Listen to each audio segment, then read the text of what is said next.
Go listen to the Yo, pieces what of up, though? What up, though? What's the what show? We starting up today. We got Sean in the house. What up, Sean? What up, though? Hey, man. Hey, everything cool, man. So we're gonna get. I'm waiting on a couple more people to get in here. Possibly two more people. I know of one. I might get a phone call here, so forgive me if I get on the phone for just a second, just to see where they at. But we're gonna start off like we do every week with some black businesses, man. Let me hit this one up real quick. Let you get to see it. Make sure you can see them. Can you see that? Yep. Can you see that? Yep. All right. So this right here, the Professional Credit Counseling Group. This is a black-owned business, basically how to fix your credit. So they kind of like any of those credit repair places. But the thing about it is, if you're gonna give your money to one of the credit repair places because you don't know how to do it, you might as well go through a black business, right? And is that the black? Is that the black lady you put on? Huh? Is that the black lady you put on your Facebook page today? It might be. I can't remember if I even shared that post, but yeah, this lady right here. Yep, that's her. Yeah. So she was kicking that knowledge today, man. So I thought I would put her down. She got some good programs here. She got a Credit Matters boot camp. It's $299. She got a membership program. The membership program is something kind of like what I can't think of the name of the company right now, but something like what one of those companies do when they help you fix your credit. They send out dispute letters for you and different stuff like that. And then they, so basically it's $150 to start off, $89 a month, which is not bad. That's just about as much as any of the other credit companies charge. So I mean, if you're gonna get that money to a company that's predominantly owned by predominantly white people, you might as well, give them a chance first. If they don't do right for you, then you can go somewhere else. But at least give them a chance first. Start off with them. I'm about to go to the next business. I believe she based out of here too, out of Atlanta also. So that's another one. About to go to this next business. This is Zion Gates, man. I met this guy down at the Juneteenth parade down here. He probably don't remember me because he probably met a whole bunch of people. I just went through there and bought her something from him. But he got bracelets, he got shirts and stuff like that. All types of different stuff on here that you can buy. See these Rastafarian hats. Basically, it's all type of Rasta stuff on here. But if you into that type of thing, holla at your boy right here. Zion Gates is it's not a www, but it's mkt.com/Zion-Gates. So that's somebody else to check out. And here we go. Hype Creations, and this is another one I met at Juneteenth parade. Lady, she designed them herself. Show you this one shirt. You see this guy right here with the NWA shirt? Yeah, this guy right there. It's a nigga sweat aptitude. I picked up Michael one of those shirts when we was at the Juneteenth parade. It's got a picture of Marcus Garvey, Malcolm X, a couple different people on there. Martin Luther King, Kwame Ture, and I want to say Huey Newton. I think that's what they got on that shirt. But they got different stuff. They got the HBCU shop on here. It basically says, blacker the college, the sweeter the knowledge. I like so pretty smooth little shirts, man. I like these shirts. I'm going to get me one of these. And their stuff ain't that expensive either. Pretty basic prices, $10, $12, $13. We spend that kind of money on anything else, so we can definitely help out our brothers and sisters. What you think, man? I like them, especially blacker the college, the better the knowledge. Yeah, that one's hot. I like that one too, man. So, man, I'm still waiting on a couple people to get in here with us, man. Share with me before we get started. Anything you want to share? Anything you want to talk about real quick? That's on your mind? Me personally, I told you, man, Fox News, man, whooping my mind, man. I don't even want to go to work sometimes. Let's introduce the young lady. We got her in the house. CC 5 Footer, introduce yourself, lady. Hey, CC 5 foot, straight from Detroit. All right then, girl. All right, so today, Sean, CC, why you got? Because I asked Sean, you got anything on your mind you want to share with us today? Anything big, anything like that? No, I'm free, open Clear Pages book. But I want to know one thing. What's that? We all belong to large families and church families, I'm sure. Why do we tend to go to churches that are 300 miles away and we pass like 100 churches on the way there? I just want to know. Well, it's interesting you said that. Today's talk is going to be about religion and spirituality, basically alternative religions and spirituality. And the reason why I'm talking about that, because I'm going to show y'all a clip. I'm going to let you know what the clip is about before I even show it, because I don't want neither one of y'all to like flip out when y'all see this clip. All right. So dude is on the street. He got I watched the whole clip. I'm just gonna show you a quick snippet of everything that went on. But dude was on the street. He had pictures of Jesus Christ. He had pictures of Marcus Garvey, and he had pictures of Malcolm X up. He asked black people that passed him by. This is in New York. He asked black people that passed him by, which one of these people affected your life the most? Okay. So most people said Jesus Christ, of course. Most black people were gonna say that. There were a few that said Marcus Garvey. There were a few that said I really can't name either one, because all three are influential in my life. There's a few that said Malcolm X, and there was a few that came through and said, well, Jesus never existed. So this I'm about to show you a clip where the guy that was interviewing them actually talks to one guy. He says to him, what have I told you? Jesus has never existed, and I'm gonna show you his reaction to this. Are y'all ready? Okay. Yep. All right. Can y'all see that on the screen? Yep. Okay. What if I was to tell you right now that Jesus really don't exist? What the fuck? Yo, what the hell? I just want you to calm down and talk. What is you talking about, man? What the fuck you mean Jesus don't exist? What's wrong with you? What the? That was a trick by the white man. What the fuck, man? And then I tell you something wrong with you, man. Because Jesus always exists. What the?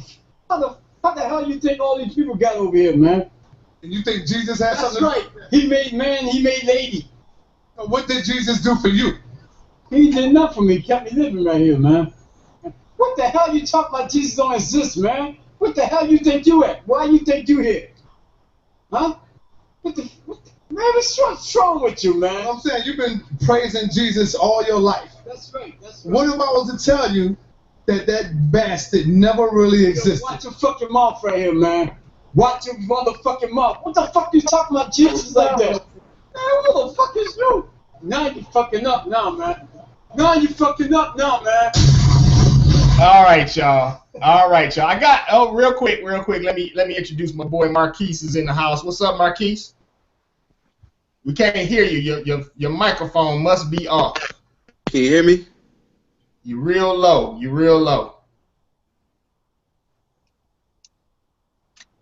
Let's see here. Hold on, y'all. Yeah, I can hear him good. Let's see something. Can I hear him now? Can y'all hear him?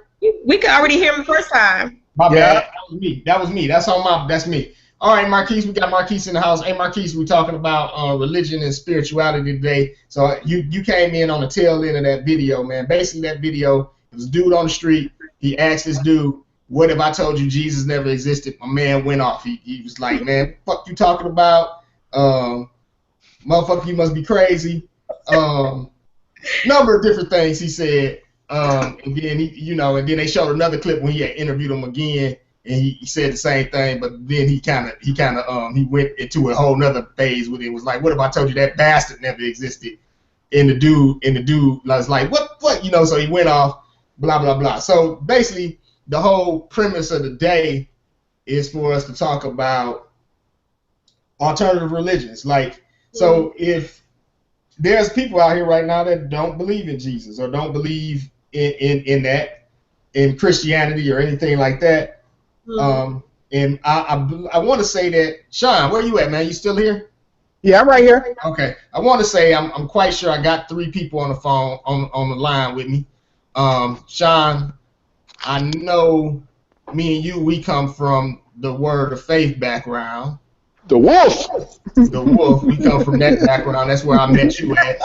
I know Cece. I know you were in ministry school. Yes. Full disclosure on me, I went to ministry school. That's right. And Marquise is a deacon at his church. And but Marquise also, what is the name of your group that you do with? I always mess up the name, so I want you to say it. What is the name of your group that you do at Clark? Oh yeah, Ndugu and Nzinga. Ndugu and Nzinga. Yeah. Did I say it right? Okay. You did. Okay. So and mostly with Ndugu and Nzinga, they follow mostly African spirituality practices. Correct? Am I correct with saying that? Yes, sir. Okay, but you also go to a Christian church. I do, sir. Okay. So my first question to all 3 of y'all. I'm gonna start with the ladies. Ladies first, always. My first question to all 3 of y'all. After watching that video, my man was trying to make a point. His point is, because the man that was doing the interview, he does not believe that there was ever a Jesus. He believes that the story was made up in order to put black people or put people into bondage, namely black people. He believes it was made to put everyone into bondage, but mainly us black people. So my question to you is this: being a black person and knowing the history of Christianity, knowing that before you came here on a boat, or if your people were already here and they were enslaved, we know that they were given the religion of Christianity. How do you reconcile that with your belief now? How do you say to yourself, I still believe in Christianity even though I know it was used in a way to enslave us? Well, putting it like that, I just feel like everybody has a creator. What you call your creator may be different. You get what I'm saying? So, you know, I'm a very spiritual person, and I just feel like as long as it's positive, as long as I don't know. That's a stump. That's like a question that stumped me. I don't usually get stumped like this for words. I would things at you right now if I could. Right.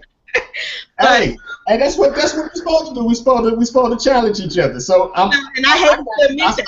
If you come up with something, let me know. Marquise, I'm gonna ask you next. What do you feel about that statement I just made? One, I believe in Christ consciousness. Christ is not a person. It is where you get to in life. It is a place. He was. If there was a Jesus, Jesus was the person. Christ was his position in the world. That's what we all should be headed to. It's not about the ruling over people. It is the walking with people. I believe how I reconcile that is, one, my people were forced a tradition and a religion that wasn't their own. But does the religion hinder me now? No, it doesn't, because I've been enlightened. I did my own studying. My people found a way to integrate their spirituality into this religion that they were being force-fed. They went down to hush harbors and they still worshipped their former gods by many other names. And over time, somehow our people in their own creativity decided that this name Jesus is going to mean something else different to us. Got you. Hey, so look, I was watching something earlier. It kind of goes back to what you just said, that because I know you know about this Horus, Set, and Osiris. So I was watching something earlier where it was saying that because that was something that was already pretty much in the black culture, the Horus, Set, and Osiris story, that it was easy for black people to accept Jesus because it was taken from that. Hey, excuse me, Randy. Go ahead. Can you give me a brief synopsis? I'm not familiar with the story. Can you give me a brief synopsis of the story? Basically, actually, I'm gonna let Marquise do it because he can probably do it better than me. Okay, Well, the story is from Stolen Legacy. Osiris, Isis, and Horus are the Greek terminology for the Kemetic terminology Asar, Aset, and Heru. There you go. So it came out of Kemet, which is now called Egypt. The story is Aset and Asar are brother and sister who also marry. They end up having a child. Well, she ends up becoming pregnant without even being impregnated by Asar, right? This same child grows up to be Heru, which you also get the word hero from, because what he does do is go back and he saves his father. Yeah. Okay. So that's the whole notion of a savior. The father, the son, but with this story, the difference between the only difference between the story that I find is that with the Christianity story, you have the Father, the Son, and the Holy Ghost. With the Kemetic story, you have the Father, the Son, and the Mother. Mm-hmm. You have a family, and if you talk to most African spiritual people, they'll say that is the true Trinity: the Father, the Son, and the child. So with that being said, Sean, before I go on to the next part, because I was going to show Marquise something, I do want you to answer that question, the same question I asked those two. How do you reconcile? Because I know you hang with Jesse, so I know you know about the fact that the history of the religion. How do you reconcile that within yourself? And as far as I think to me, how I reconcile it, I honestly believe that up until I got knowledge myself, I was just like as the religion was before. It was force fed on it, so I was only taught what everybody else knew, so it was passed down me until I actually explored my own self. Because the more I started realizing, I started getting out of religion and just started thinking relationship. All I think is relationship. I have a relationship with Christ, but at the same time, though, I don't know. As I accept everybody else's religion, because to me, when I sit down and have a conversation with them, it's actually interesting to me how they believe, and then I look at my own Christianity sometimes and say, wow, what their religion have, I don't even have in my own relationship. Like, even like say some of the prayer life that I might see Muslims have, I don't see Christians pray like that. I don't see like as much as they make Muslims for be a certain way. I see peaceful people, and I see my own religion people, my own Christ people, act nothing like Christ, and you get almost like, wow, it kind of gets you thinking. So I've put my mindset now is more like relationship. I got you. So it's more of a relationship for you. Relationship. Part of the religion. Hey, so before we all got on, Sean, you was telling me that you were sitting down with some of your friends and they were talking about alternative.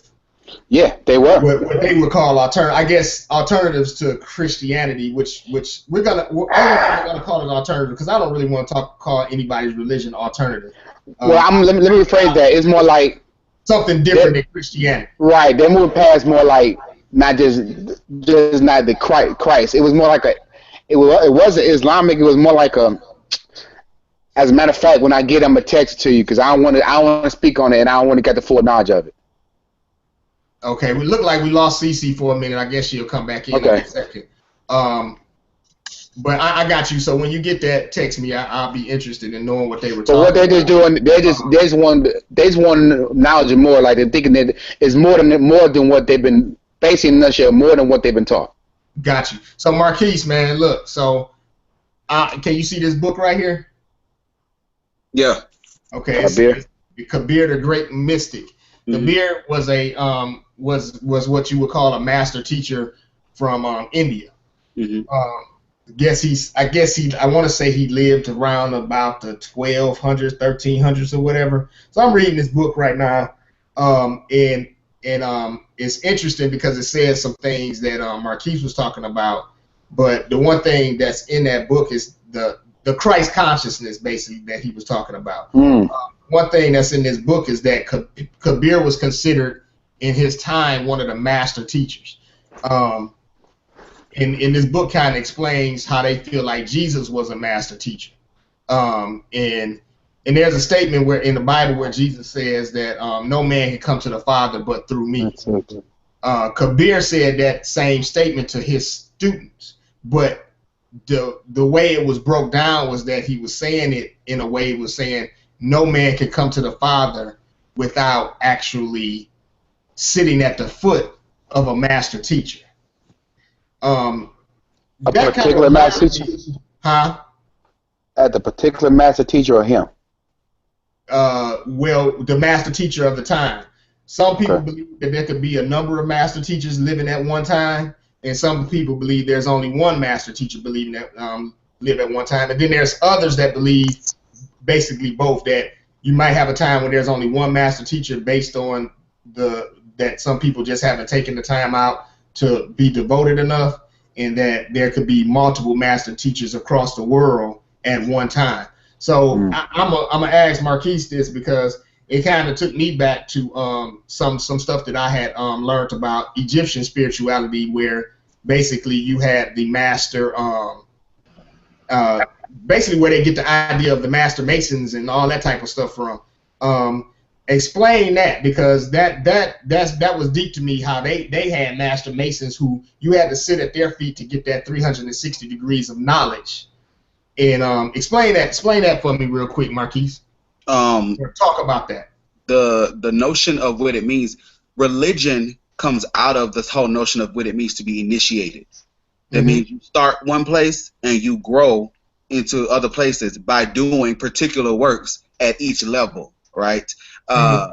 Where the cradle of civilization is, Kemet to Nubia, what they did was, it was about you grow up in education, but your education is multifaceted, right? So at this point, what we've experienced now is we're only focused on education as liberal studies and education as religion, when the truth of the matter is there's one. So when you have master masons, they're teaching you arithmetic, and they're also teaching you alchemy, but they're also teaching you how to understand God and nature. But they don't take one piece of knowledge is not greater than the other. Does that make sense? Makes perfect sense, because it goes back to the way that we learn. I'm about to change the subject just a little bit. It goes back to the way that we learn. If anybody remember in school, and because we, well, three of us on here got children, and one is just a godfather and uncle to everybody. But it takes me, as I look at my son's work and stuff, and how it's linear. The way they learn is very linear. It's math here, then science here. None of it is ever connected to one another. Right. And what he just explained is the master masons or the master teachers taught you how to learn in a 360-degree way. So they would teach you arithmetic, but they would connect that to science, and then they would connect it to God, and then they would connect it to how that works in your household, and then they would connect it to how that works in the community, and it would be a whole circle of life, basically, that circle of life that you hear from the Lion King song. All that stuff, they throw it right there in our face for us to see it, but we think it's songs and pretty songs on movies and shit. But it's real life. It's like they throw that stuff out there for us to see it or whatever. But CC, we was talking about master masons and master teachers. I was sharing this book that I was reading called Kabir the Great Mystic. This book is hard to find. Lee told me about the book, CC. All right. But it's a very hard to find book. I was able to pick it up. I got me a new used copy, so I was able to get it for cheap. But this book could actually go up into the $400 and $500 for the book. Even on Amazon? Even on Amazon, yeah, it can go up to the $400. If y'all don't mind, I gotta excuse myself. Huh? I have to excuse myself. It's a little urgent in my household right now. No problem, sir. Hey, I appreciate the knowledge that you brought for us, man. And we're gonna have you back on. Absolutely, I can't wait. Yeah, man. You had me. Real quick, y'all. Real quick. CC. This is a Johnny. This is the artist. This is the spoken word. Oh, okay. So Hey, I listen to your stuff on Spotify, bro. Oh, thank you. I listen to your stuff on Spotify. What'd you say? Are you in Detroit? Am I who? In Detroit. No, I'm in Atlanta. Oh, okay. Yes. And real quick, we're gonna work on his we're gonna let him go, but we about to start working on this new album real soon here. Thank y'all so much. I really appreciate it. We'll have you back on soon. Appreciate you. All right now. Peace, y'all. You have a good one. All right. Okay. Now. All right. So hey, look. So basically, I was sharing that book, and I was sharing about the way that the book talks about how Kabir explains to his students that no man can come to the Father but by sitting at the foot of a master teacher. At his time, he was considered the master teacher of the time, and his student, and there was a student or two that came out from under him that went to different areas, and they were master teachers themselves. So when we start, we again talking about the alternative religions. I know one of the statements he also made was that many of our ancestors, we don't know this today because we haven't kept up with it, but many of our ancestors took Christianity and added it to whatever religion it was. They kind of added the African spiritualities or the religions. Well, I think as a whole that we all take from other things that we can use. Okay. Maybe positive things that can do something to make our lives better. I'm open to different religions. I've done that before, where I've been non-denominational, where I've been Seventh-day Adventist. I've been in different religions, Okay. So now let me ask you this: would you consider that? Do you consider that a different religion? It's still I would say in the center is Christ, right? It's still the same religion, but it's still. And that's why when I was trying to start off my brief discussion of being, having a conundrum.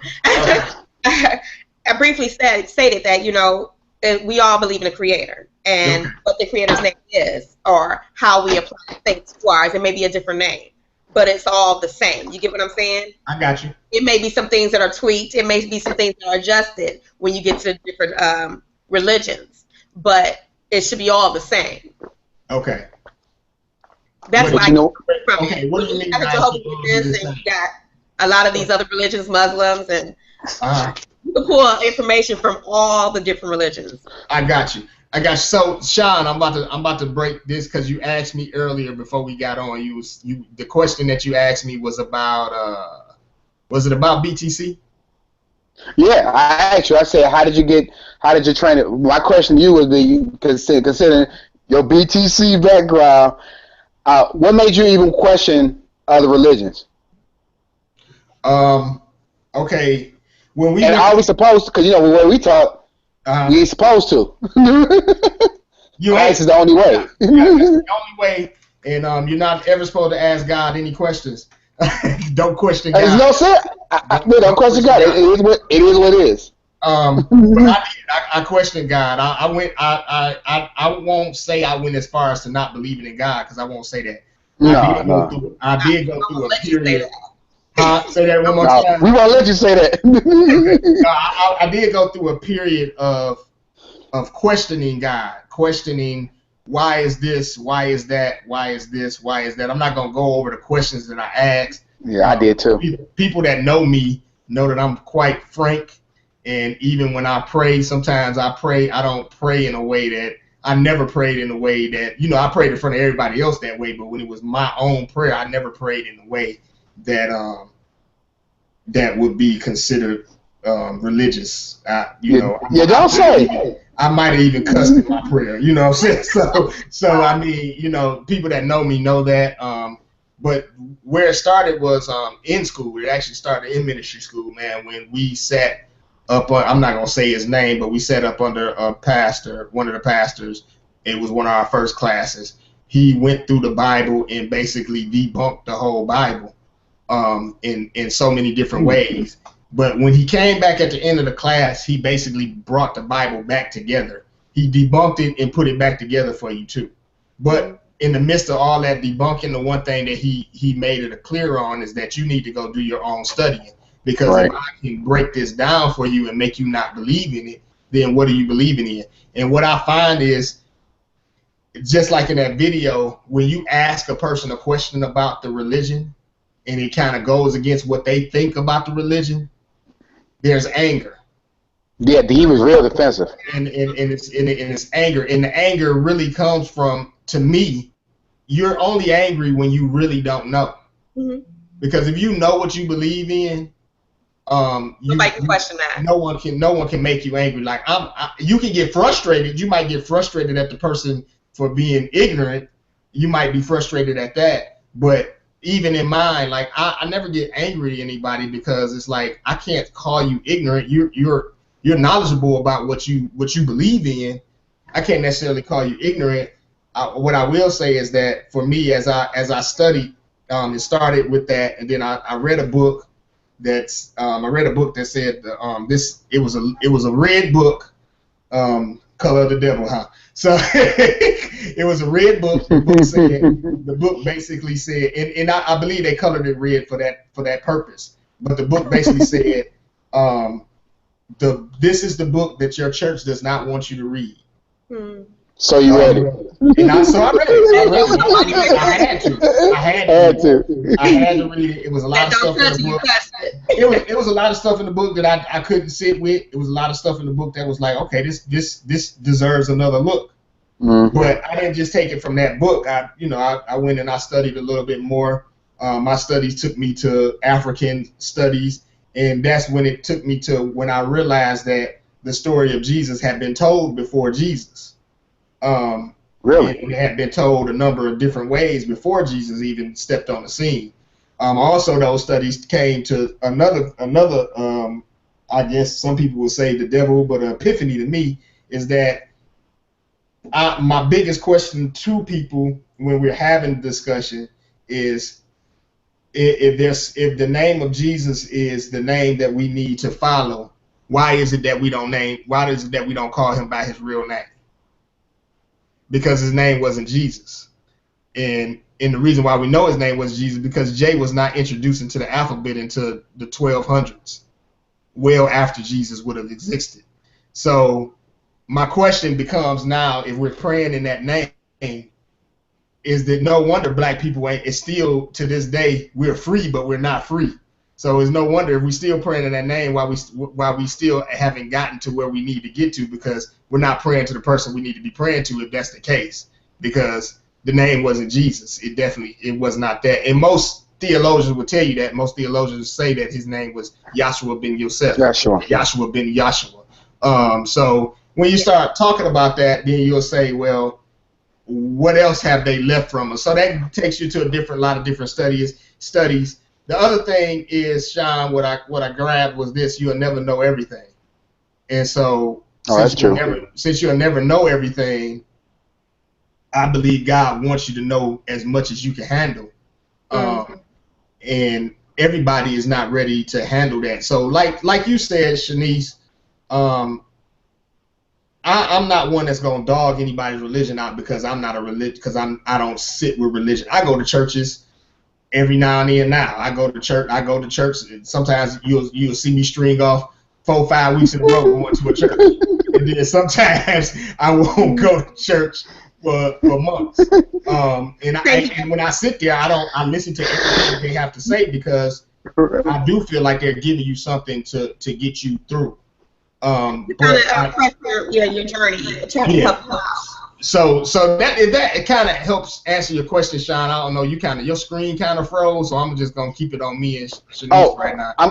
Can you see me now? Yeah. I can see you. I see your face, but I can't. Your screen froze. Oh, okay. Kind of just sitting there. So because we started talking about relationship, Randy. Yeah. I was like, the more I would get into, like, I don't even want to consider it spiritual. I said, I was telling Jesse, sometimes I just breaking it down to what everything is the basis of. The basis of everything right now, every religion, the true religion to me, focus on forgiveness and love. Mm-hmm. Everything we do in this life is around forgiveness and love. Forgiveness and love. Mm-hmm. Forgiving and loving. Forgiving and loving. And I actually found myself to be, I wouldn't consider a walk. I found myself better to, like, I'm going to love better and forgive more. That's all I'm about right now. That's, Okay. hey, man, that's a great thing to be about. And I'm kind of happier. And that's a great thing to be about because, I mean, you know, I'm still at a point where some things I still be like, some It's things hard. are not forgivable. Hey, but you know, like I say, you got love the unlovable, forgive the unforgivable, and love the unlovable. Because I mean, so, you know, because I'll put it to you like this. I say this all the time, so I'm gonna go to the Dylan Roof situation where he went in that church and killed those nine black people in a black church. Oh yeah. A church that was historically known to fight for civil rights. And so for me, when I saw those black people, their survivors, their families get up there and say, "I forgive him," that ate me up. I bet it did. Inside. And I said because that's for God to do. I can't forgive him. I would have been Sam Jackson out that piece.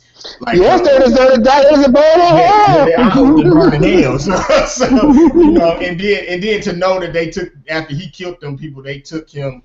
You know, to know that they took him to a Burger King after they killed them people. I'm like, you know what made me so mad about that, Randy? I think the one thing that made me mad about it was as a Christian, I'm gonna say as a Christian now, is to know that he sat in that prayer meeting. They praying with him. He went there like anybody coming to a Bible meeting. His whole intent was to come there and kill. They was there. They welcome him in love, and his plan was to kill. And I'm gonna tell you, and a lot of people will say this, but I mean, a lot of people will say this. And my question to both of y'all is that because you just made me think about something. My question to both of y'all is this: answer this question for me.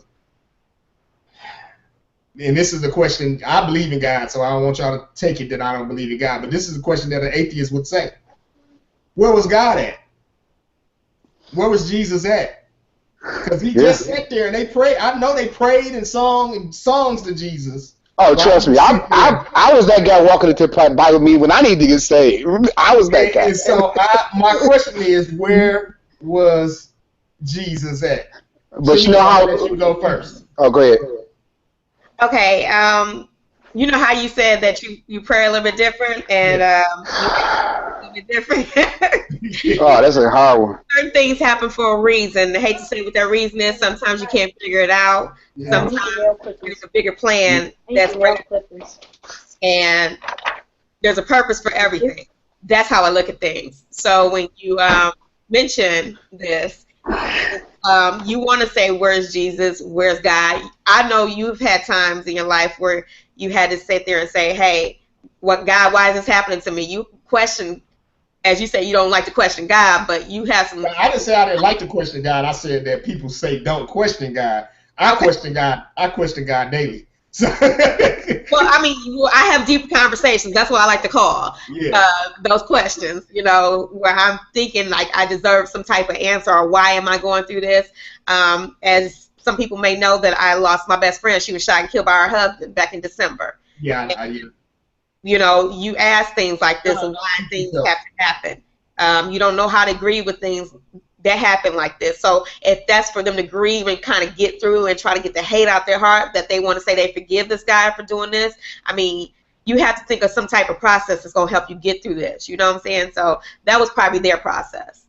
That's a good man. Oh, that was such a that was such a smart answer. Boy. Hey, Sean. Hey, unmute yourself real quick because I had to mute you because I think you had something going on in the background. Go to your top screen. Unmute yourself real quick. So that hey, while he unmuting himself, that was a good answer, CC. No, it was a very good answer because you have to learn how to process it the way that you can process it. That'll make you be able to deal with it. The way I probably would have processed it was to get on TV and be like, I hope that motherfucker die. But that would have been my process. Like, I hope this motherfucker die. Y'all better kill him before I get to him. Can you hear me, Randy? Hello? Hello? Can you hear me? I think he froze. Oh, you can hear me though? I can hear you. Oh, okay. Yeah, that was a good answer. You know, I was just telling him, I said, see, that's where it gets kind of tricky to me because sometimes it's like when I say relationship, I think about, as I told you earlier, I think about father, son. Like I have kids. Like she might ask me a question. She might like the answer, but I'm gonna give her an answer. And I try to keep it real as possible. But there's some things I don't give her because you know she can't handle it all. Mm-hmm. So, but if I was to answer that question, now this way it gets kind of tricky sometimes because to me, Hey y'all, hey, I had a break in the thing. It kind of lost me for a minute, but everybody's back. So well, I was gonna say, Randy, that's where I was telling her the way it get tricky to me is like you know some of my personal losses and stuff, you know, sister, mom, and everything, and I said, you know, it's almost like you get there like, why God, why, and then you want to say, I think this is why we're struggling right now with the relationship. You know, God, I mean, you know, I done stood on your word. I done did all this and did all this. I done prayed. Like, you know, can I just see one healing? Can I see that healing that I actually talk about, the one restore where they ain't nothing wrong? I ain't talking about they cool for a couple weeks and then they die. And we supposed to say, well, you know, God, you know, you don't know what the will of God is. Well, I thought the will of God was healing. This is I always joke about this, and y'all probably gonna laugh when I say this, but I always joke about this because you'll go to church, Okay. somebody will die. I'm gonna talk about two things real quick because you said because one thing I hate is that when a person dies and they've been praying for healing, that a lot of Christians will say, well, they didn't believe. Or my favorite, Randy, real quick. My favorite, real quick, is like, well, you don't know the conversation between him and God. Maybe she talked to God. He or she talked to God, and it was time for him to go. But they're telling you, I want to be healed. I want to get better. Yes, that's the thing. So I had that problem. That's my first problem. My second problem is this: you'll go to the funeral. They'll say she died, but she woke up next to God. It's better to be absent from the body. Is body mean present Lord. They'll say that, right? They'll say that. But I'm gonna tell you this right now, and I know not from my own personal experience, but I know from somebody I love experience that there was a time when this person felt as though, hey, I'm ready to leave here, and she got very sick. She didn't never tell anybody she got sick, but she got very sick, and in the midst of getting sick, she said she felt in her spirit that something said, well, you said you was ready to leave.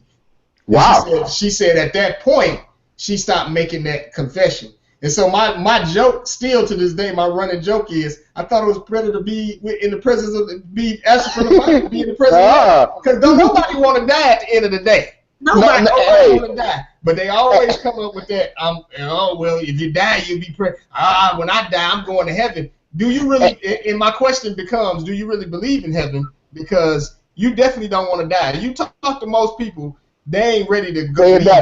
But when they talk about, if you know how heaven is, why would you want to be on earth anyway? Hey, you know what I'm saying? I'm surprised more people ain't trying to find a way to find a loophole to kill themselves so they can get to heaven.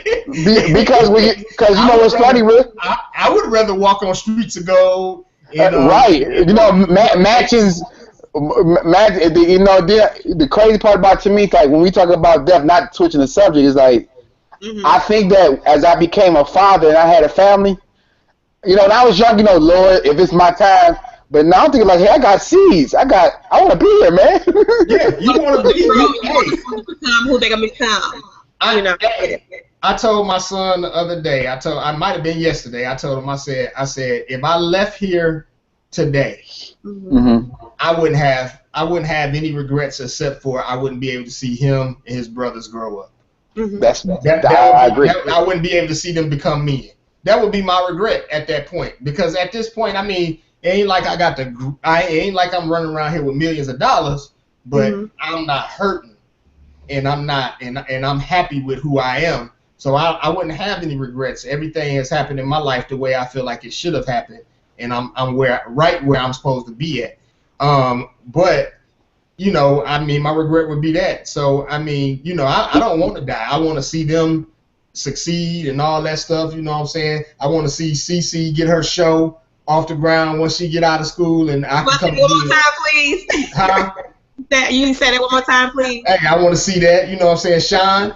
You let me hear your idea for your show. I want to see you do that. You know what I'm saying? I mean, I just. Hey, you going back? Hey, you going back to Christianity? Profession. Your confession is your profession. Hey, so that's what I'm saying. I want to see y'all do that. But see, hey, go on with the confession. Go ahead, Cece. I'm a person that likes to put things out in the atmosphere, and as far as I know, all things have been happening for me, and that's the way I've been. As long as I remain positive, as long as I remain steadfast in my goals that I have for myself, nobody should move your path. Now, right. Faith, you're gonna question everything that's gonna be done, but I'm trying to get this out. Are you really wanting to die? You don't want to die. No. Okay, so you want to question everything that happens, but sometimes it's not meant to be questioned. Sometimes you just got to go with that chapter in that book, and you don't know what chapter it's on, which is going to baffle you and confuse you at times. But your book is already written, if anyone doesn't know that already. Okay. I just want to say that. I had to get that out. That was on my heart. Hey Randy, because crazy. Go ahead. Oh, excuse me. Because I was gonna say, because Randy, you kind of kind of cut off, and I was saying it's almost like when you talk to God, you talk about relationship. You're a father. Have you ever said the words "Why, Daddy"? And you ever said "Because I said so"? And when the father said that, sometimes ain't no explanation. It's because I said so. That's how it is. Yeah. That's the parent in the world. That's a big. I always say to people that I feel like, you know, the main thing that I get out the Bible, when we get past all the metaphorical stuff that people believe is metaphors. Some people believe is real. Some people believe is metaphors. My take on the Bible at this point is that some of it is metaphor, some of it is real. I believe every person in that Bible actually existed. But I believe the problem is they're different names. We don't know their real names because those names have been Europeanized, and and that's why we can't find no tombs. We can't find nothing because those names have been European. We looking for Simon Peter, and that wasn't his name. Right. Randy, nobody in that district was named Simon Peter. Get the hell out of here with that. So I do. Randy, my coworker called the Bible. He was like, man, it's great. It's about as good as Harry Potter. And I was like, what you mean? Calling it fantasy. I said, man, you don't get. I could have a conversation with him. No, he real like kind of like he apprehensive. He's saying God told me to start listening to the teachers of Khalid Abdul Muhammad. He told me this last week. Khalid Abdul Muhammad, huh? Hey, when you listen to him, because I've listened to a lot of his speeches, you know he's dead now, right? So yeah. So he says conspiracy behind that. He said conspiracy behind that. On him except for on YouTube, but I listened to a lot of Khalid. Khalid Muhammad was a very powerful preacher. He says conspiracy behind his death. Huh? Yeah. He died of an aneurysm. It's real crazy. Him, Dr. Amos Wilson. We can go as close now to Johnny Cochran dying of aneurysms. And the one thing about aneurysms is you really can't find a cause of death for that. Most times people believe if you die of an aneurysm, something happened, somebody did something to you. Yeah, my daddy had one. Yeah, so you just, you know, but Khalid, this is my suggestion to you. When you listen to Khalid Muhammad, make sure that you're not around any white people. And because you might want to slap one when you finish listening to him. Do you know on our death certificate at the beginning, he said, before we can make way for the peacemaker, we must kill and get rid of the peace breaker. Yeah. Khalid Muhammad was wild, man. I mean, and the fact that he left Farrakhan, and he never talked bad about Farrakhan when he left Farrakhan, but Farrakhan had a lot of negative stuff to say about him when he left. And don't get me wrong, I'm a person that I listen to Farrakhan too. I listen to him in doses though, because Farrakhan same way. You'll listen to Farrakhan and you'll be ready to go out and don't want to hear Oh man, you ready to go out and murder somebody. Go to work with the side eye everybody.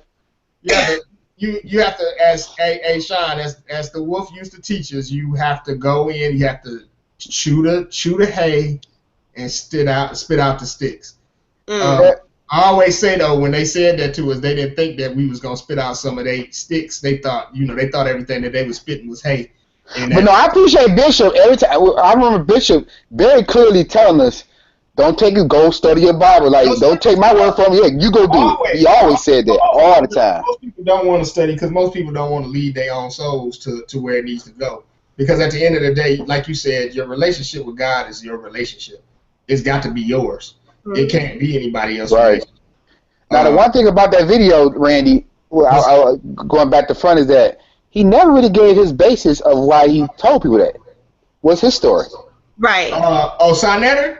Yeah. No, but again, I only gave you like a minute and 16. To really hear his story, you would have to go on YouTube, look up some of his stations, and just listen to him talk. You will get the gist of his story from there. If you had to break it down and brief it down, like, what would you say? I'll break it down briefly for you who Sonetter is. I listen to a lot of stuff that they do. I love them brothers. The only thing I don't like about what they do is that they do a lot of debates. I have a problem with a lot of debating because, to me, it's not building up the black community. We just debating a bunch of bullshit. All day long. It's a difference between a discussion and the actual debate. They actually put on debates like almost like a boxing match. Like they have, this person versus this person. And they debate these situations. And don't get me wrong, you do pull out a lot of knowledge out of these two people debating. But at the end of the day, to me, it's a waste of time because we could say, okay, I agree with you here, I don't agree with you here, but we need to be figuring out how we're going to work together and build our own community up instead of debating this bullshit. That's the problem right there. But that's one thing that he does, but he has been a person that he basically believes in African spirituality. He believes the black woman is God, not in the sense of the physical or the spiritual God, but he believes the black woman is the closest thing that we will know to God, because the black woman is the creator of civilization. Of course, the first woman was black. Even we know that. Even if we don't go to Adam and Eve and go out the Bible, we can go scientifically and go back to who the white people. Location is located. Yeah, we can go back to where the white people, where Lucy, what they called her Lucy. They had to give her a white name. They couldn't call her Nefertiti or something, like they had to give her Lucy. But Lucy, who they found in Africa, the oldest bones that they found is a woman, and they named it Lucy. So the fact of the matter, that's the mother of civilization there. So they believe that black woman is God. They don't believe in Jesus. They don't believe that the Bible is the word of God. And I'm gonna say something that's probably gonna blow your mind, Sean. I'm with them there. I don't believe the King James version of the Bible is the word of God. I believe it's a bastardized version of the word of God. Well, it's books already missing that they have. Yeah, it's too many books missing. Wow. Too many books missing. Too much stuff taken out. Now, with that being said, do I read the Bible? Yes, because there's still stuff that you can take out of it. I believe the Bible is a black history book that we should read to understand where some of us really came from. Not all of us come from there, but some of us do. And I do believe that Jesus, or Yahshua ben Yosef, was a black freedom fighter that was fighting for his people to be free from Rome. Because you don't down the cross at that time period. You down the cross because you were going against the. It would be almost tyranny here. It's like going against the government. You died on the cross because you went against the government. If you stole something, or like John Ark or somebody, right? Yeah. If you stole something back then, you either became a slave or you went to the gladiator, to the Colosseum, and you was a gladiator.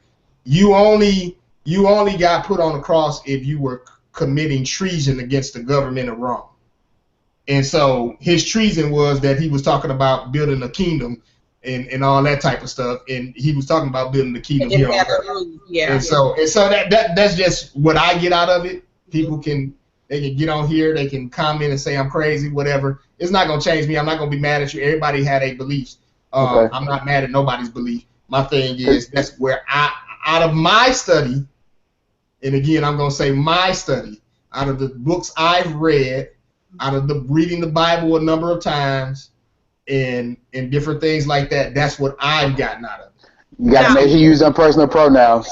Everybody try to make it. I want to say I because I don't want anybody. Right. And notice I'm saying what I've studied because the one thing that I'm leaving open is to this. I may study something tomorrow that may change that whole thought process. That's what learning is about. Learning is about gather knowledge. Yeah, you're supposed to always keep knowledge going so that you can do those things. But, some people do I'm sorry. You said what? Don't you?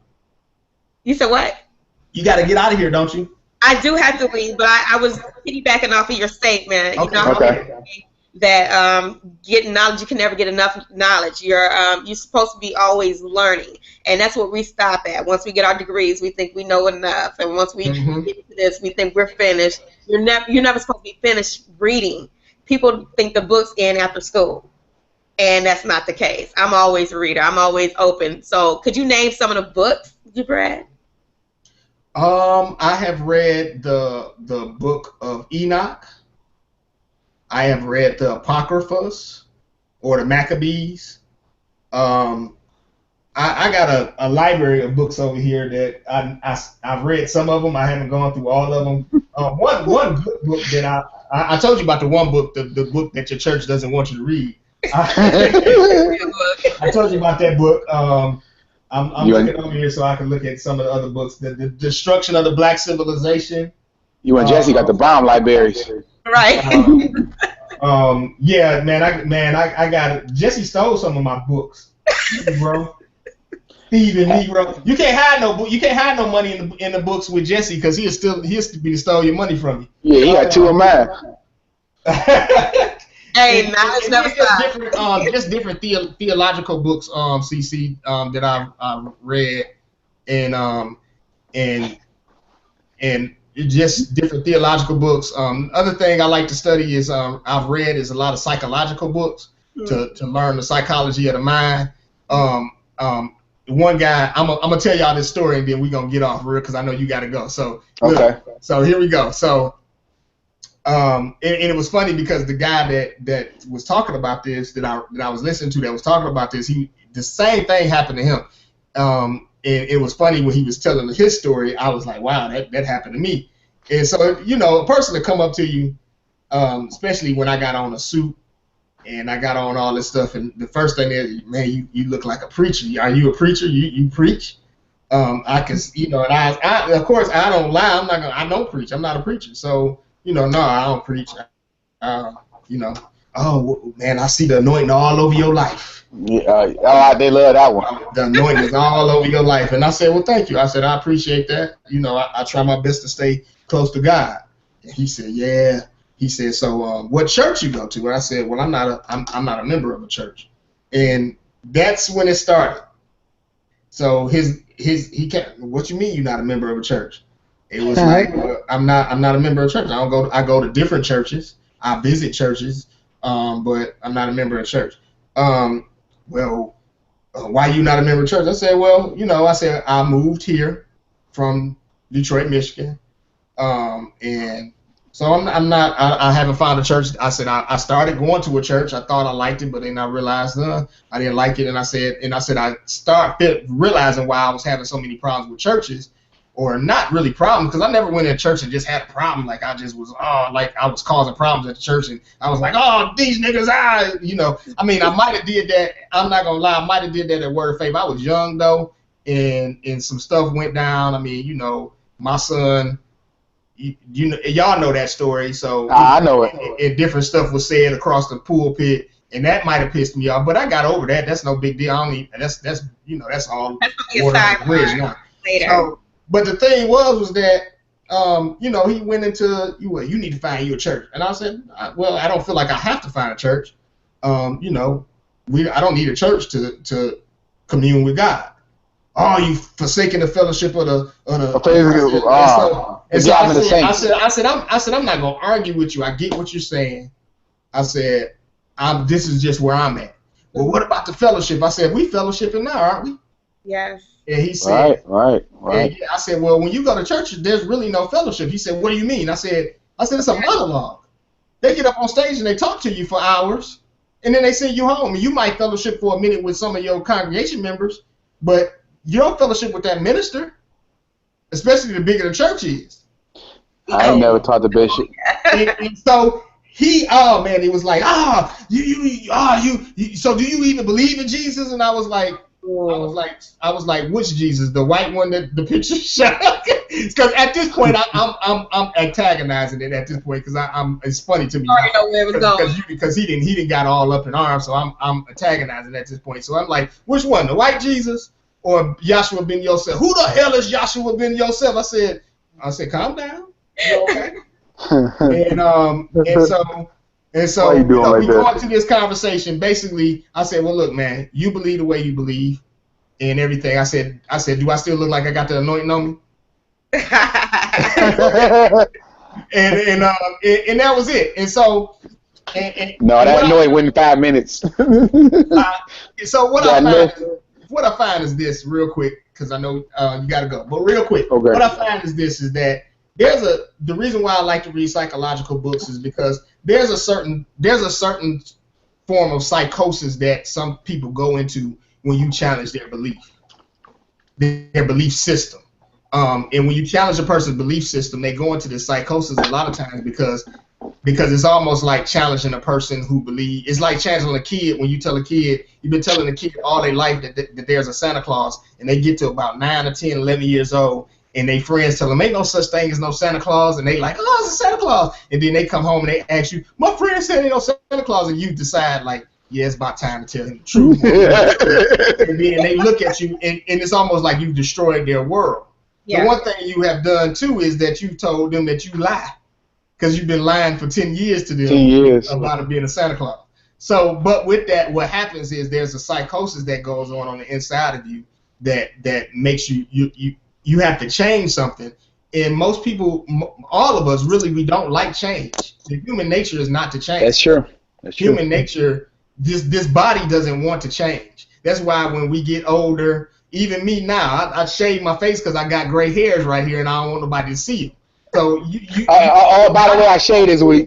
Yeah, your body don't want to change. You know what I'm saying? Your body wants to stay the same. Your mind wants to stay the same, but your spirit knows you got to get older. But a lot of times we don't listen to our spirit, so that's that battle that goes on in your brain. And that's why I like to read psychology books, because of the fact that psychology books will help you to break down that psychosis. That way you don't get mad at people when you see them go off on you because you don't believe the way they believe. Mm. So, CC, hey, I appreciate you for being on here with me today. Again, what you got to say? Say something to us good. Tell us something good. What I have to say that is great is no matter how you pray, you prayed up your faith and your word, don't have to go to church to listen God or to know who you're talking to. That's your right. As he has said. You know, so just piggyback, positive, love, and forgive. What'd you say? Forgiveness and love. Forgiveness and love, right? Hey, that's what. And those are the two hardest things that you can do. Think about it, two hardest things to do are the two hardest things anybody can do. Yeah. CC, hey, I'm gonna let you go so you can get to that daughter of yours. Of course, these summer jobs, baby. Next week. All right, y'all. All right, hey, Sean, we're gonna stay on just for a little bit longer, man. All right. Okay. All right, CC. Bye. Love you all. Bye. Yeah, love you too. Hey, so Sean, my man was deep. Like I was saying, huh? My man I was listening to him like I was in class. He was deep. Oh man, he's a teacher, man. He's a teacher. He should be a teacher. He's not a teacher yet, but he's really a teacher. Guy, if you listen to that album, you know that don't even. I know this next album is probably gonna even take it even further, but just even some of the concepts in that album is deep in itself. I learned a lot from him. I probably teach him a lot. We rub off on each other, talk about different things like that. Good brother. So, guys, how is it being down there? So y'all haven't found a church together, or are you just not looking for church? I mean, you and your wife? Because actually, my wife actually, I don't even know how to say this. We because really she started going to Word of Faith because of me. when I first met her was dating. So we was going in. So we actually had visited a couple of other churches, and she started finding out that she ain't like the big church. But I'm just so used to. I'm like you just said, it's not about change. So this is all I know. So I go there. But then I find myself not going there, like not really excited, like I might have been like in about 97, 98, like that fire. Yeah. And then it's almost like you question this stuff because then you start seeing everything happening and this and that and everything. You like, okay. And it started such a big political that I'm starting liking the inner setting. We pray more in the house and do reading than I do in the church, man. I got you. It's not that me and my wife think alike in many ways. Mm-hmm. And so it's not that we got a church that we could go to all the time. We just neither one of us would join it. I think she's not joining it for her own reasoning, and I'm not joining it because I'm not just interested in joining the church at this point. I'll go to church. Like I said, I go, there's Sundays when I get up and I'll be like, you know what, let's go to church. Let's do something a little bit different. Let's go to church this Sunday. And then for a while I'll be like, okay, I don't need it. I got other stuff I need to do, my own personal life. And I'm not gonna let nobody make me feel bad because I didn't walk into a church on Sunday. And that's how I used to be. Like I work 6 days a week. I only really got 1 day with my family. Yeah, so I'm not gonna let you make me feel bad because I didn't feel like going to church today. And I don't feel like anyone should feel bad because they didn't feel like going to church that day. It is what it is. But you know, like I said, everybody's belief is their belief. You know, some people will get on here and see what we talking about right now. They'll get on here later and they may have something negative to say about it. And I'm not going to be mad at them because at the end of the day, I do understand that that's where you're at in your walk, right? In your life walk. I ain't going to say your Christian walk or your walk with Christ or your walk with God. That's where you at in your life walk. That's where you feel like your life is. And so I can't dog that. That's great for you. For me, a little bit different. That's not where I'm at. In my walk, I'm at another place, and I'm gonna be honest with you. I feel as though I'm probably 10 times the person that I was when I was going to church every week, when I was in ministry school. Really? And the reason why I could say that is because I'm more devoted to studying. I get up, I pray, I meditate. And I truly meditate. I don't sit up and pray and just ask God for stuff. I typically don't even ask. The laundry list. Like you say, hey God, can you do this? Can you do that? Can you do that? Can you do this? I thank God for my life. I thank God for waking me up. You know what I'm saying? I'm very big on, I'm very big on being open to everybody. And what I found when I was a practicing, quote unquote, practicing Christian was that I was not open to people. I wouldn't be open to what they had to say. I would listen to it. And my mom helped me get out of that, even though she still is Jesus for her. She is the person that'll tell you in a minute, like, you got to give this a chance. You can't do that to people. You got to allow people to be who they are because you don't know what God is doing in their life. And what and then I'm one that if a person tell me they don't believe in God, I'm not mad at them for that either. I mean, because I can understand where you're coming from and how you could, because I went through the periods of questioning that I can understand how you can not necessarily believe in God. Like you sit there and be like, well, look at this going on and look at that going on. But I do believe there's a higher power that looks down, as Coming to America, that sits up high and looks down low. Because it's almost like now, because how we was taught, it's almost like even if you see it, don't pay no attention to it.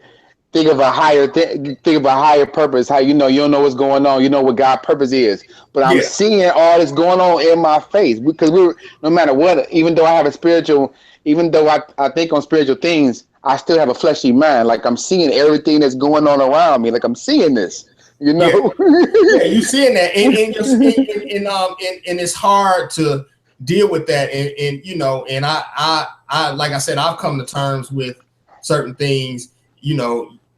I've come to terms. I probably have said this to you before, or I know I've said it to Jesse before, that at the end of the day, like even when you see the things with racism, you would think that all of us praying to God, by this point, we would be over this. Like, what is wrong?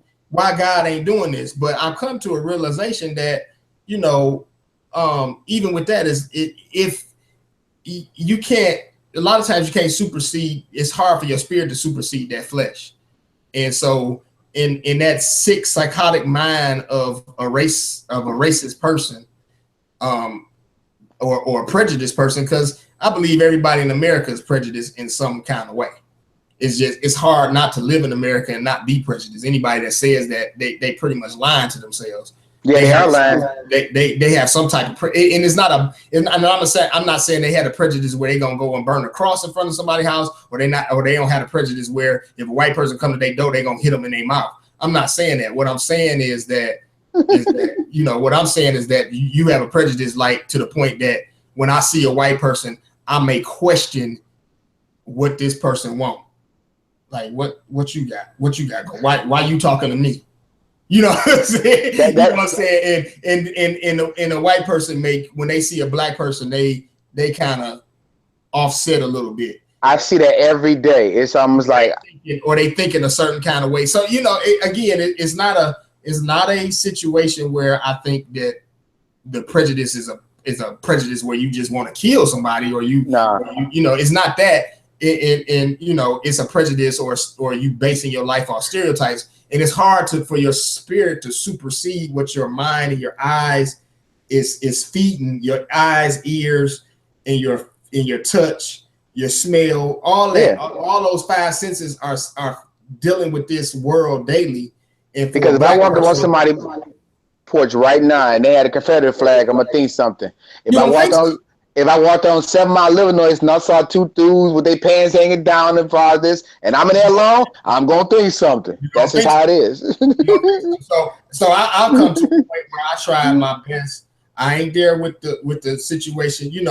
People say, well, you probably, you racist, and I'm like, well, I don't believe a black person can be racist because we don't got no power, and there's a lot of white people that can't be racist because they don't have no power. Racism is a system. It's something that is, it's something that you have to have power to enforce racism. I find the biggest problem to me is that people think, because you think one way, you think that as a whole.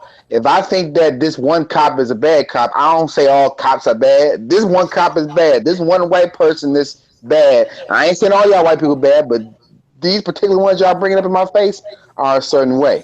And and I can understand, like, if a white person say that black, my problem with it is that when you characterize everybody in that, right, you can't characterize all cops as being bad. What you can characterize is this.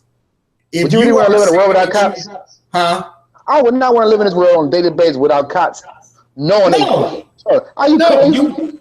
No, you wouldn't, because you'd be lawlessness. So, but what I will say is this: if you call yourself a good cop, you need to make sure that when somebody's doing something foul around you, you speak up about it. And it ain't, I ain't even talking about foul as far as beating up a black person or I'm talking about foul as far as they go and they bust into a drug house and they take some of the money, and y'all splitting the money. That's corrupt.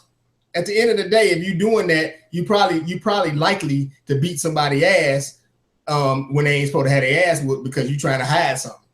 You get what I'm saying? So it all rolls downhill. So you just have to, I believe that we have to start speaking to our spirit to a point, or getting our spirit to supersede our mind when we're looking at people. We got to start discerning what we're seeing. Quick question, Randy. And discerning different things. What's up? I know we was talking about. I know I was getting off, but I was talking about religion.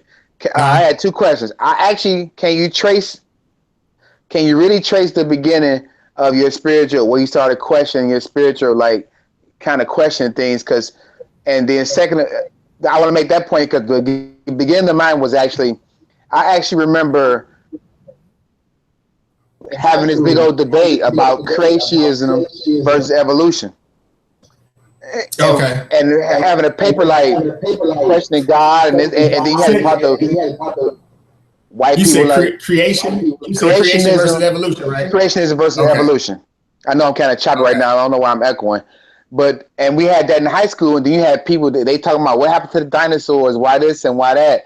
And you almost like, and I always stuck on Christ the only way. Jesus is, Jesus that, Jesus that. But then you like, well, maybe I got questions myself. I'm gonna be honest with you. I think every child has that question. So you can. I can't really. I'm not gonna say in childhood that's when I started my questioning, because every child has those questions. This is high school. I ain't even gonna say high school, because I think even at high school you're still a child. You're not. Right. Okay. You know, I mean, most scientists say that your frontal lobe that works reasoning, which is basically your pineal gland, which works reasoning and helps you to decipher reasoning and different stuff like that. That's not fully developed. Most scientists say that's not fully developed till you're 24. So that's why I did all that dumb shit in high school. That's why I did all that dumb shit. In high school and kept doing it. And a lot of times that's why we still doing a lot of dumb shit, because many of our frontal lobes are not fully developed because of the stuff that we eat. We can go to that's a whole nother conversation. But like real quick, you know, like the man was African. Was talking about, we kind of acknowledged him about African spirituality. Yeah, I actually have only had exposed on a daily basis when I worked at Comcast. I worked with about 4 or 5 Muslims, and I'm not even gonna lie to you. I admire their discipline. I mean, I admire how they fast, they stuck to it, how they pray. They pray without ceasing. The Bible speaks of it. Christians don't even do it. They do it, and I was just. It wasn't like I'm about to be a Muslim, but I asked, I said, man, you know what, far as my religion, I'm like, y'all real disciplined. He's like, I'm going to say this. We're going to get off of here, man, because we way over time. I normally try to keep it at an hour, but this was a good discussion. But I'm going to say this. Look, I remember when I worked for you remember when I worked for that mentoring company? Yeah. The mentoring organization. So when I worked for that mentoring organization, one of the things I had to do was I had to go to a number of churches and speak to the men of the church and try to get them to come in and mentor boys. Try to get them to sign up to mentor boys. Got a lot of in the churches. The men didn't really, you know, some men just signed right up. Some men, I got to do this. I got, you know, and hey, I'm not, you know, my whole spiel with them was this, because they would always be like, well, you know, this might take up too much of my time. And I used to be like, well, I understand that mentoring ain't for everybody, but do something. If it's giving to the community, if it's going and volunteering one day somewhere, this may not be the program for you, because our program was based on you volunteering at least I can't remember the number of hours, but basically you basically needed to see that person about 3 to 4 times a month, at least once a week. And so that was basically what we were kind of based off of, 1 hour each visit at least. And that's hard to do. Say it's hard to do because I was a mentor in the program as well as working for the program. So it was very hard to do. But what I found when I went to the churches was that it was a lot of kickback on it. It was like a lot of that. I found when I went to the mosque, did the same thing, that I couldn't sign up enough for them guys. Really? And the thing was that I found out in the mosque, I couldn't sign up a few of the guys that wanted to do it, because the mosque had when you go to the mosque, a lot of times you're dealing with a lot of felons. You don't realize that, but you're dealing with a lot of felons. They can't be around kids. So we couldn't let them in the program because they hadn't been away from their felonies for long enough.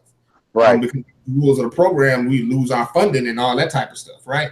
So, but what I found, another thing I found was this. When I went into that mosque, as a black man, when I went into that mosque number, I can't remember the number, but it's on Wyoming in Detroit. When I went into that mosque, man, I had never went into a religious place as a black man and felt more like a man ever in my life. When I walked into that mosque. Everything about that mosque was about making those black men feel like me and feel like kings. The women there catered to you. They talked to you like you were a king. They talked to you like you were a strong, even if you was weak, they talked to you like you was a strong black man. And and when I left that mosque, I understood why so many people go to jail, or why so many black men could go to jail and decide when they get out of jail, they could been brought up in Christianity and everything, and when they got out of jail, they decided I'm going with the nation, because the nation made them feel like a man. And so, with that being said, I find that even though I know the Muslim religion, the Muslim religion was just like Christianity, the Muslim religion put Africans into slavery also. But what I find is that religion is more closely related to African spirituality than Christianity is, based on what they try to do. As I'm talking about the real, I ain't talking about the fake radical Islam people that they make up. No, not them. About the actual real. Because these guys was Arab. This guy was Arab. They was Arab guys, but they came in, they prayed, they fast. I mean, dude was even sick. Like, he got sick. He was diabetic, but guess what?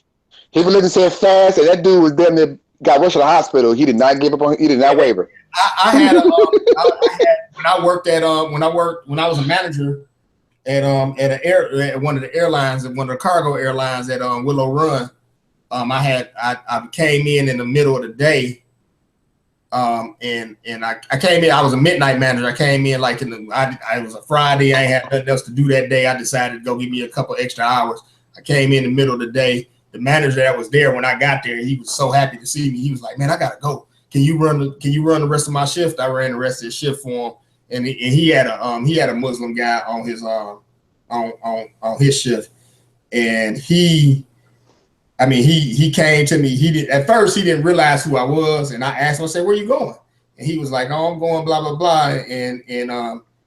And I guess he went and asked one of the other guys, like, "Who is that?" He probably was talking about me bad. Like, "Who is that?" He probably said something on the way too.